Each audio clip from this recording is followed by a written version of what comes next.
Iron Man എന്ന super ഹീറോയെ വെള്ളിത്തിരയിലെത്തിക്കുവാൻ Marvel studios തീരുമാനിക്കുകയാണ്. അതിനുവേണ്ടി ജോൺ ഫേവറോ എന്ന സംവിധായകനെ അവർ സമീപിച്ചു. അദ്ദേഹം അതിന് സമ്മതം മൂളി. ശേഷം അവരുടെ മുമ്പിലെ ഏറ്റവും വലിയ വെല്ലുവിളിയായി നിന്നത് ഇതിലെ നായകനായ അയൺമാൻ എന്ന കഥാപാത്രം ചെയ്യുവാൻ ആർക്ക് കഴിയുമെന്നുള്ളതിനെ കുറിച്ചായിരുന്നു.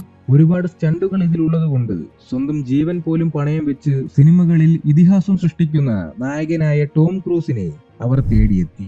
എന്നാൽ ടോം ക്രൂസ് ഈ കഥാപാത്രത്തിൽ തനിക്കൊന്നും ചെയ്യുവാനില്ലെന്നും സിനിമയുടെ ഭൂരിഭാഗം സമയവും മാസ്ക് വെച്ച് അഭിനയിക്കണമെന്ന കാരണത്താൽ അദ്ദേഹം അത് ഉപേക്ഷിച്ചു. ശേഷം ഒരുപാട് നടന്മാരെ അവർ സമീപിച്ചു. എങ്കിലും പലരും പല കാരണങ്ങൾ പറഞ്ഞ് ഒഴിഞ്ഞു മാറി. ശേഷം അതിന്റെ സംവിധായകനായ ജോൺ ഫേവറോ ഒരാളെ കണ്ടെത്തി. എന്നാൽ മാർവൽ സ്റ്റുഡിയോസിന് ആ നായകനോട് ഒട്ടും തന്നെ താല്പര്യമില്ലായിരുന്നു. അതിന് കാരണമായത് ആ നടന്റെ ഭൂതകാലം തന്നെയായിരുന്നു. മയക്കുമരുന്നുകൾ ഉപയോഗിച്ച് സിനിമാ സെറ്റുകളിൽ പ്രശ്നമുണ്ടാക്കുന്ന ഒരു ഇരുണ്ട ഭൂതകാലം ഉള്ള നായകനെ അവർക്ക് അംഗീകരിക്കുവാൻ സാധിക്കില്ല എന്ന് അവർ ജോൺ ഫേവറയെ അറിയിച്ചു.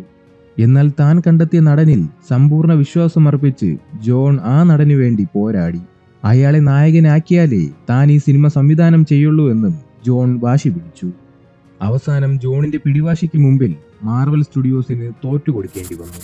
വെറും ഒരു സാധാരണ നടൻ, സിനിമയിൽ തന്നെ ഒരുപാട് ശത്രുക്കൾ, ഒരുപാട് പോലീസ് കേസുകൾ. ആ നടന് അയൺമാൻ എന്ന കഥാപാത്രം അവർ നൽകി. അന്ന് 8 കോടിയായിരുന്നു അദ്ദേഹത്തിന്റെ ശമ്പളം. അവിടെ നിന്നും തുടങ്ങിയ ആ നടൻ മാർവലിന് വേണ്ടി തന്റെ അവസാന ചിത്രം ചെയ്യുമ്പോൾ അദ്ദേഹത്തിന് ലഭിച്ചിരുന്ന ശമ്പളം 75 മില്യൺ US$ ആയിരുന്നു. അതായത് 521 കോടി രൂപ. മാർവലിലെ ഏറ്റവും കൂടുതൽ ശമ്പളം പറ്റിയിരിക്കുന്നത് ആ നടനാണ്. ആ നടന്റെ പേര് And the Oscar goes to Robert Downey Jr.